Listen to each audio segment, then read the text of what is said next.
இங்கே வந்திருக்கிற எல்லாருக்கும் அக்யூஸ்ட் டீம் சார்பாகவும் வணக்கத்தையும் வாழ்த்துக்களையும் தெரிவித்துக்கிறோம். அதான் நான் முதல்ல வந்த உடனே சொன்னேன், ஒரு பயங்கர இமோஷனலாக ஒரு இடத்த கனெக்ட் பண்ணிட்டார் உதயா சார். உதயா சார் வந்து எப்படின்னா ஃபேமிலி. ஏன்னா நான் அவங்க அப்பாவுடைய அவங்க ஃபேமிலியிலே ஒருத்தன் தான் நான். அவங்க ஃபேமிலியிலே எப்பவும் இருப்பேன்.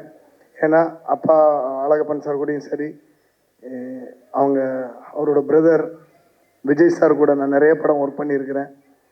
நான் எப்பவும் ரெகுலராக அந்த சினிமா வட்டாரத்தில் பார்த்தீங்கன்னா மற்ற இடத்துல மற்றவங்க கூட ஃப்ரெண்டாக போகிறது, வீட்டுக்கு போகிறது அப்படிங்கிறது இருக்காது. ஆனால் ரெகுலராக இருக்கிற ஒரே வீடு பார்த்தீங்கன்னா நம்ம உதயா சார் அழகப்பன் சாரோட வீடு தான் இருக்கும்.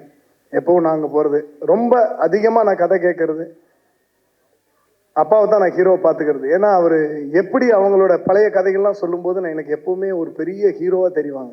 எப்படி இப்படி ஒரு தனி ஆளாக வந்து இவ்வளோ ஒரு பெரிய சாம்ராஜ்யத்தை ஏற்படுத்தி இருக்கிறாங்க. இன்னொரு விஜய் சார் வந்து அவ்வளோ பெரிய டைரக்டர். இவர் வந்து 25 வருஷங்கிறது உங்கள் எல்லாருக்குமே தெரியும். அதை கடந்து இன்னைக்கு வந்து இந்த ஒரு படத்துக்கு எப்பவுமே அந்த ஒரு ஒரு இதில் போட்டிருக்கு பாருங்க, விடாமுயற்சி எனது குறிக்கோள் அப்படின்னு போட்ட மாதிரி எப்பவுமே ஒரு ஒரு ஆக்குபை பண்ணிக்கிட்டே இருப்பார் உதய் சார். ஸோ இதுக்கு முன்னாடி ஒரு படம் பண்ணார், அந்த படத்துலேயே நான் ஒர்க் பண்ணேன். பட் இந்த படத்தில் கூப்பிட்றப்போ திடீர்னு கூப்பிட்டு சொன்னாங்க இந்த மாதிரி இந்த படம் ஒர்க் பண்ணணும்னு. அப்படி வந்தது தான் இது. ஆனால் எப்போவுமே பார்த்தீங்கன்னா ஒரு பயங்கர பாண்டிங்கில் ஒர்க் பண்ணுறது சார். சும்மா ஒரு டெக்னீஷியன் வந்தாங்க, அவங்க கூட ஒர்க் பண்ணோம், ஒரு ஃபைட் மாஸ்டராக ஒர்க் பண்ணோம் அப்படின்னு இல்லாமல் ஒரு ஃபேமிலி ஆக்கிப்பார் அவர். இப்போ பிரபு சார் சொன்னார் இல்லையா, டைரக்டர் பிரபு சார், அவரை எனக்கு அறிமுகப்படுத்துகிறப்போ அதுதான் சொன்னாங்க. சார் ஆல்ரெடி நிறைய படம் பண்ணியிருக்கிறாங்க, நமக்கு இது ஒரு ஃபேமிலி மாதிரி ஒர்க் பண்ணணும் அப்படின்னு சொல்லி. ஸோ இப்படி ஒவ்வொருத்தரையும், இப்போ அஜ்மல் சாரையும் சரி, அங்கே அந்த நீங்கள் ஷூட்டிங் ஸ்பாட்டுக்கு வந்தாலே சரி, அவங்க தனியாக இவங்க தனியாக அந்த மாதிரி ஒர்க் பண்ண மாட்டாங்க. எல்லாருமே ஒன்றா சேர்ந்து ஒர்க் பண்ணுது.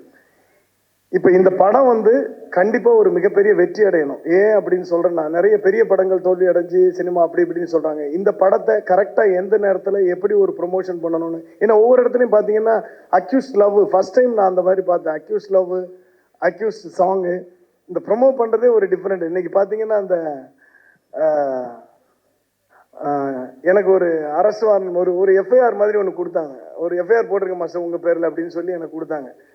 நான் சின்ன வயசுலேருந்து எனக்கு என்னென்னாச்சுன்னா போலீஸ் ஸ்டேஷன் போயிடக்கூடாது அப்படிங்கிறதுல ரொம்ப பிடிவாதமாக இருந்தேன். ஆனால் திடீர்னு பார்த்தா என் கையில் ஒரு எஃப்ஐஆர் உங்கள் பேரில் போட்டிருக்கிற அப்படின்னு ஒன்று கொண்டு கொடுத்தாங்க. அந்த இன்விடேஷன் பார்க்கும்போது அவ்வளோ கிரியேட்டிவாக பண்ணியிருந்தாங்க. இந்த படத்தினுடைய கதை மாதிரி என் லைஃப்பில் ஒரு கதை இருக்குது.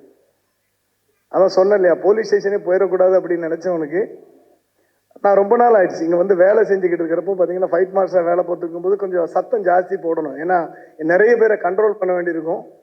செங்கல்பட்டு ரயில்வே ஸ்டேஷனில் ஒரு ஷூட்டிங் நடந்துச்சு, டைரக்டர் அறிவழகன் சாரோட படம். அப்போ ரயில்வே ஸ்டேஷன்லாம் தெரியும் இல்லையா உங்களுக்கு, நிறைய க்ரௌடு, நிறைய கூட்டம், இதெல்லாம் கண்ட்ரோல் பண்ணி மைக்கில் சத்தம் போட்டு வேலை செஞ்சுக்கிட்டு இருக்கிறப்போ யாரோ 2 பசங்க வந்து பப்ளிக் பசங்க வந்து தண்ணிலாம் அடிச்சுட்டு யூனிட்டில் ஏதோ தகராறுலாம் பண்ணிக்கிட்டு இருந்தாங்க அப்படின்னாங்க. சரி அவங்கள அனுப்பிச்சி விட்டு வேலை பார்க்கலாம் அப்படின்னு வேலை பார்த்துக்கிட்டே இருந்தோம். வேலை பார்த்துக்கிட்டு இருந்தப்போ மறுபடியும் பார்த்தா யாரோ ஜூனியர் ஆர்டிஸ்ட் கேர்ள்ஸுங்கிட்டலாம் அந்த மாதிரி கலாட்டா பண்ணுறானுங்க அப்படின்னாங்க. சரி சார் அவங்கெல்லாம் அனுப்பிச்சி விடுங்க சார், நம்ம வேலை பார்க்கலாம் அப்படின்னு சொல்லிக்கிட்டு இருந்து. ஸோ இப்படி ஸ்டெப் பை ஸ்டெப்பாக போய்கிட்டு இருந்துச்சு. ஹீரோ வந்து ஒரு ரயில்வே ட்ராக்ல ஓடி வரணும், பக்கத்தில் ட்ரெயின் வேறு நல்லா ஸ்பீடாக ஓடிக்கிட்டு இருக்கும், அந்த மாதிரி ஒரு ஷார்ட் எடுத்துக்கிட்டு இருந்தோம். அப்போ அந்த தண்ணி அடித்த 2 பசங்க வந்து ஹீரோ கிட்ட போய் அப்படி பயமுறுத்திட்டு போயிட்டாங்க. ட்ரெயின் ஓடிக்கிட்டு இருக்குது, ஜஸ்ட் ஹீரோ ஒரு மாதிரி பேலன்ஸ் ஆகி ஸ்ட்ரக்காக நின்றுட்டார். எனக்கு க்ரௌடில் தெரியலை. அப்புறம் யார் என்னாச்சு சார் அப்படின்னா, இல்லை சார் அந்த பசங்க வந்து இந்த மாதிரி என்னை உள்ளே தள்ளி விட தெரிஞ்சானுங்க, கொஞ்சம் சொல்லி வைங்க மாஸ்டர், இல்லைன்னா ஷூட் பண்ண முடியாது மாஸ்டர் இப்படி இருந்தா அப்படின்னாங்க. அப்போ எனக்கு யாருன்னே தெரியல, பெரிய க்ரௌடு. அப்போ மைக் எடுத்து நான் சத்தம் பண்ணேன், டேய் யாரா அது, ஏன் இப்படி பண்ணுறீங்க நீங்கள், ஏதாவது தைரியம் மட்டும் முன்னாடி வந்து இங்கே பண்ணுங்க, கூட்டத்தில் இந்த மாதிரி கலாட்டா பண்ணக்கூடாது அப்படின்னு சத்தம் போட்டேன். இவ்வளோதாங்க நடந்துச்சு, இவ்வளோதான் நடந்துச்சு. அதுக்கப்புறம் நாங்கள் எங்கள் பாட்டில் வேலை பார்த்தோம், வேலைலாம் நல்லா போய்கிட்டு இருந்துச்சு. இது நடந்தது மார்னிங் ஒரு 11:30 இருக்கும். அப்புறம் ஈவினிங் 4 o'clock பார்த்தீங்கன்னா அந்த செங்கல்பட்டு ரயில்வே ஸ்டேஷனே ஸ்தம்பிச்சு போகிற லெவலுக்கு ஒரு க்ரௌடு, ட்ரெயினாக நிற்கிது. நான் திடீர்னு இந்த பக்கம் ஷார்ட்லாம் முடிச்சுட்டு திரும்பி பார்த்தேன், என்னப்பா ஒரே பயங்கர கூட்டமாக இருக்குது இந்த பக்கம் அப்படின்னு கேட்டேன். இல்லை மாஸ்டர் யாரும் இந்த பசங்கள்லாம் தர்ணா பண்ணுறாங்க, ட்ரெயினை நின்று போச்சுனாங்க. ஏன் எதுக்கு, என்ன விஷயம், நமக்கு ஒன்றுமே தெரியாது எதுக்கு நடந்துச்சு அப்படின்னு. ஏன் என்ன விஷயம் அப்படின்னு கேட்டேன். இல்லை நீங்கள் காலையில் சத்தம் போட்டிங்கல்ல, அதில் வந்து அந்த பசங்க ரொம்ப மன உளைச்சல் ஆகிட்டு, இல்லைப்பா நான் சத்தம் போட்டது யாரும் இவங்க கலாட்டா பண்ணவங்க, அந்த பசங்க யாருன்னு கூட எனக்கு தெரியாது. இல்லை மாஸ்டர் அவங்க வந்து லா காலேஜ் ஸ்டூடெண்ட்ஸா, ஸோ போலீஸில் போய் கம்ப்ளைண்ட் பண்ணிட்டாங்க, இந்த மாதிரி ஃபைட் மாஸ்டர் அடிச்சிட்டாருன்னு. அடிச்சேனா? இப்போ மைக்கில் தானேப்பா சத்தம் போட்டேன். இது எப்போ நடந்துச்சுன்னு அடித்தது? போலீஸ் தர்ணா போட்டாங்க, பெரிய போலீஸ் வண்டிகள்லாம் வந்துருச்சு, பெரிய பெரிய ஆஃபீஸர்ஸ்லாம் வந்துட்டாங்க. இப்போது ரயில்வே ட்ராக்கை கிராஸ் பண்ணி இங்கே வர்றாங்க. யாருப்பா அந்த ஃபைட் மாஸ்டர், யார் டைரக்டர் இங்கே வாங்க அப்படின்னாங்க. இப்போ நான் சொன்னேன், சார் நான் இந்த மாதிரி தான் பேசுனேன், சரி அந்த பசங்க யாருன்னு கூட எனக்கு தெரியும். இல்லைங்க அங்கே பாருங்கள் 2 பேரும் நீங்கள் அடிச்சிட்டிங்களா, அவங்க கையில் பேண்டேஜ்லாம் போடுங்க. கையில் பேண்டேஜ் போட்டுட்டு அந்த பையன் இப்படி நிற்கிறான். எனக்கு ஷாக்கு. என்ன இது சார், அந்த மாதிரி ஒரு விஷயமே நடக்கலையே. இல்லை சார் மெடிக்கல் சர்டிஃபிகேட்லாம் வாங்கி வச்சிருக்கிறாங்க அப்படின்னாங்க. ஏன்னா லா காலேஜ் கரெக்டாக முடிஞ்சு ஈவினிங் 4-4:30 இருக்கும். அந்த டைமில் பார்த்தா நிறைய க்ரௌடு பசங்களாம் வந்து பயங்கர கலாட்டா பண்ணிட்டாங்க. இப்போ அந்த இன்ஸ்பெக்டர் வந்து என்ன சொல்கிறாங்க, மாஸ்டர் நீங்கள் என் கூட வாங்க, நீ கொஞ்ச நேரம் வந்து ஸ்டேஷனில் உட்காருங்க. நான் இது வரைக்கும் லைஃப்லேயே போலீஸ் ஸ்டேஷனை பார்த்துடாத பையன், மனசெல்லாம் ஒரே பதப்பதப்பு, என்ன பண்ணுறதுன்னு தெரியல. இப்படி போகிற அந்த பையன் சிரிக்கிறான் என்னை பார்த்து. எனக்கு என்ன பண்ணுறதுன்னு தெரியல. பட் அந்த பையன் எங்களை பார்த்து சிரிக்கிறான். நான் டைரக்டர் சார், ஹீரோ சார்லாம் போகிறோம். அப்போ நான் சொன்னேன், சார் ஹீரோ சார்லாம் என்ன சார் பண்ணுவாங்க, அவங்களாம் விட்டுருங்க சார் அப்படின்னா. அப்புறம் ஹீரோ சார் விட்டாங்க, நானும் டைரக்டர் சாரும் போகிறோம். போயிட்டோம். இப்படி போயிட்டு அங்கே ஸ்டேஷன் உட்காந்தாரு. ஒரு 1 hour கழிச்சு நான் உங்களை விட்டுறேன் மாஸ்டர் அப்படின்னாரு. சார் அந்த பசங்கள்லாம் வெளியே நின்று கத்துறாங்க, அவர் பேரில் எஃப்ஐஆர் போடு, எஃப்ஐஆர் போடு, எஃப்ஐஆர் போட்டால் தான் போகணும். நான் சொன்னேன், சார் நான் வேணா போய் பகிரங்கமாக மன்னிப்பு கேட்டுறேன் சார், என்ன நான் ஒன்றுமே பண்ணலையே, அது யாருன்னு கூட எனக்கு முகம் பார்க்கல சார், நான் போய் மன்னிப்பு கேட்டுறேன் அப்படின்னா. இப்போ நீங்கள் போனீங்கன்னா பயங்கர கலாட்டா வரும், பசங்களை உள்ளே நுழைஞ்சிருவாங்க, வேண்டாம் அப்படின்ட்டாரு இன்ஸ்பெக்டர். சரி சரி சார் ஏதாவது பண்ணி அனுப்புங்க, இல்லை எஃப்ஐஆர் காப்பி கேட்குறாங்க உங்கள் பேரில், சரி சார் போட்டு கொடுங்க அப்படின்னா. மாஸ்டர் எஃப்ஐஆர்னா ஈஸியாக நினச்சிட்டிங்களா நீங்கள்? இல்லை சார் அவங்களை எப்படி சால்வ் பண்ணுறது, இப்போதைக்கு சால்வேஷன் ரொம்ப முக்கியம் இல்லையா, பயங்கர க்ரௌடுன்னு. அப்புறம் அவர் ஒரு எஃப்ஐஆர் போட்டார். ஃபஸ்ட்டு எஃப்ஐஆர் நான் அக்யூஸ் நம்பர் 1 அப்போ போட்டு அனுப்பிச்சிட்டு, ஒன்றும் இல்லை நான் அந்த கேஸ் முடிச்சுக்கிறேன் அப்படின்னு சொல்லி அவங்கள அனுப்பிச்சி விட்டாங்க. சரி அனுப்பிச்சி விட்டதுக்கப்புறம் நான் வீட்டுக்கு வந்துட்டேன். வீட்டுக்கு வந்ததுக்கப்புறம் அந்த கேஸ் எல்லாம் க்ளோஸ் ஆகிடுச்சு. வீட்டுக்கு வந்து தூங்கியாச்சு. அடுத்த நாள் ஷூட்டிங் இல்லை, இன்னும் கொஞ்சம் லேட்டாக எழுந்திரிக்கலாம், ஏன்னா ரொம்ப மன உளைச்சலாக இருக்குது, கொஞ்சம் சீக்கிரமாக எழுந்திரிக்கணும், கொஞ்சம் லேட்டாக எழுந்திரிச்சா. செல்ஃபோனில் பார்த்தா அடுத்த நாள் கால் பார்த்தா ஒரு 280 மிஸ்டு கால்ஸ். எதுக்கு இவங்கெல்லாம் பண்ணியிருக்காங்க அப்படின்னு முதல்ல ஒருத்தருக்கு போட்டால், யோ எங்கே இருக்கிற நீ ஃபைட் மாஸ்டர் அப்படின்னாங்க. இல்லை நான் வீட்டில் இருக்கிறேன். அப்படியா, நியூஸ் பேப்பர் பார்த்தியா அப்படின்னாங்க. என்னென்னு எடுத்து பார்த்தா, நான் அந்த போலீஸார் கூட நடந்து போகும்போது இந்த மாதிரி ஃபைட் மாஸ்டர் கைது செய்யப்பட்டார் லா காலேஜ் ஸ்டூடெண்ட் தாக்குனதுனால அப்படின்னு ஒரு நியூஸு.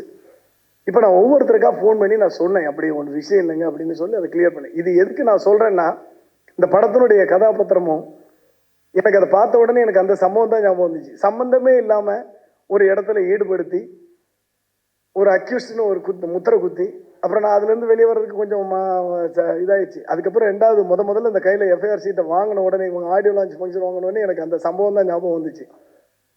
ஸோ இந்த படத்தில் நடித்த அக்யூஸ்டுங்க எல்லாருக்கும் என்னோட மனமார்ந்த வாழ்த்துக்கள். இந்த படத்தில் ஒர்க் பண்ண அத்தனை பேருமே பயங்கர பாசிட்டிவாக ஒர்க் பண்ணாங்க. அதான் சொல்கிறேன்ல, இந்த ஒரு ஃபைட் மாஸ்டர் அப்படிங்கிறவங்க பெருசாக நம்மளுக்கு பெரிய அவ்வளோ இது தெரியாதுங்க. ஆனால் எல்லாம் நம்ம கடைசியில் பார்த்தீங்கன்னா நம்ம பேரில் எல்லாரும் தூக்கி வச்சுருந்தாங்க, பாருங்கள் எப்படி பண்ணியிருக்கிறாங்க அப்படின்னு. இதுக்காக உழைச்சவங்க நிறைய பேர். நம்ம ஸ்டண்ட் அசிஸ்டண்ட்டாக இருக்கட்டும், நான் அவங்களுக்கு முதல்ல கூப்பிட்டு காட்டினாங்க இல்லையா, இந்த மாதிரி நிறைய பேர் அவங்கவுங்க உயிரை கொடுத்து வேலை பார்த்துருக்குறாங்க. Even art director Anand sir, அப்புறம் நம்ம cameraman Marudhu, music director sir, editor Praveen, அவங்கெல்லாம் வந்து பார்த்திங்கன்னா நம்ம ஏதோ ஒரு ஃபைட்டை எடுத்து கொடுத்தாங்க, ஒரு புது விதமான ஒரு ஃபைட்டை ஏற்படுத்தி கொடுத்துருக்குறாங்க, அதை எடிட் பண்ணி அந்த விதமாக. ஸோ இந்த படத்தை கரெக்டாக, அதான் உதய் சார் இந்த படத்துக்காக முழுசாக உழைச்சிருக்காரு. படத்தை வந்து இந்த காலகட்டங்களில் வந்து பார்த்திங்கன்னா ஷெட்யூலாக பிரேக் பண்ணி நடக்க முடியாமல், படம் ஷூட்டிங் இல்லாமல் ஸ்டாப் பண்ணி, அந்த மாதிரிலாம் நிறைய படங்கள் இருக்குது. அதெல்லாம் இல்லாமல் ஏக்தம் எடுத்ததை நம்ம முடிச்சிடுவோம். கண்டிப்பாக எனக்கு தெரியும், இந்த பஸ் எபிசோடு எடுக்கும்போது அவர் சொன்னார், இந்த மாதிரி பஸ்ஸு ஜம்பெல்லாம் வேணுமா பாருங்கள் அப்படின்னு சொல்லிக்கிட்டு இருந்தப்போ, பேசிக்கிட்டு இருந்தப்போ டிஸ்கஷனில் டைரக்டர் சார்லாம் பேசிக்கிட்டு இருக்கிறப்போ சொன்னார், மாஸ்டர் கண்டிப்பாக அது வேணும் எடுத்துருங்க அப்படின்னு சொன்னார். ஏன்னா டைரக்டர் சார் அந்த 2 சீக்வன்ஸ் எனக்கு பயங்கரமாக வேணும் மாஸ்டர்னு சொன்னார். ஆனால் நான் சொன்னேன் கொஞ்சம் எக்ஸ்பென்சிவ் ஆகும் சார் அப்படின்னு சொன்னேன். ஆனால் அவங்க ஒரு ரெஸ்ட்ரிக்டட் பட்ஜெட் வச்சுருக்கிறேன் அப்படின்னு சொன்னாங்க.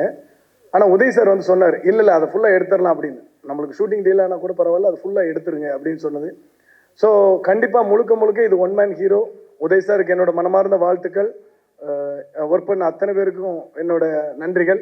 இங்கே வந்திருக்கிற அத்தனை பேரும், ஆர்கே செல்லுமணி சார், அவங்க படங்கள்லாம் பார்த்து தான் வளர்ந்தாங்க, பாண்டியராஜ் சார், அப்புறம் கேஆர் சார், இவங்கெல்லாம் சொன்னாங்க, முரளி சார், எல்லாருக்கும் என்னோட நன்றிகள்.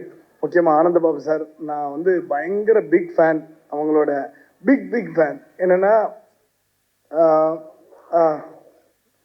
அவங்க அப்பாவுக்கு எவ்வளோ பெரிய ஃபேனோ, அதாவது நடிப்புலையும் சரி எல்லா விஷயத்துலையும் அவங்க அப்பாவுக்கு அவ்வளோ பெரிய ஃபேன் நாகேஷ் சாருக்கு. ஆனால் ரெண்டாவது புரியாத புதிர்னு ஒரு படம் பார்த்து இப்படியெல்லாம் ஒரு டான்ஸ் எப்படி ஆட முடியும் அப்படின்னு நினச்சிருக்கிறேன் அந்த டைமில். ஏன்னா இது வரைக்கும் அந்த மாதிரி கான்செப்ட் நான் பார்த்ததே இல்லை. ஒரு ஹாஃப் இந்த பக்கம் பார்த்தீங்கன்னா ஒரு கிளாசிக்கல், அதாவது பரதநாட்டியம் டான்ஸ் போடிக்கிட்டு இருக்கும், பாதி உடம்பு, மீதி பாதி உடம்பு பார்த்தீங்கன்னா வெஸ்டர்ன் டான்ஸ் ஆடிக்கிட்டு இருக்கும். அந்த மாதிரிலாம் எப்படி டான்ஸ் ஆட முடியும்னு எனக்கு தெரில. ஸோ இன்னைக்கு வரைக்கும் அந்த மாதிரி ஒரு கான்செப்டே வரல. அதெல்லாம் இவங்கெல்லாம் போட்ட ஒரு படிக்கட்டு, ஒரு ஃபர்ஸ்ட் ஃப்ளோர் செகண்ட் ஃப்ளோர்லாம் இவங்களை போட்டு நம்மளை கொண்டு வந்து இந்த இடத்துல விட்டுருக்காங்க. இந்த இடத்துல இருக்கிற நம்ம எல்லாரும் அடுத்த லெவலுக்கு அந்த படத்தை கொண்டு போனோம். அதுக்காக தான் உதய் சார் முயற்சி பண்ணிட்டு இருக்காரு. அவருக்கும் என்னோட மனமார்ந்த வாழ்த்துக்கள். வந்து வாழ்த்திய அனைத்து நண்பர்களுக்கும் நன்றி. தேங்க்யூ. மறக்காம நியூஸ் பேஸ்க்கு சப்ஸ்கிரைப் பண்ணி பெல் ஐகானை பிரஸ் பண்ணுங்க.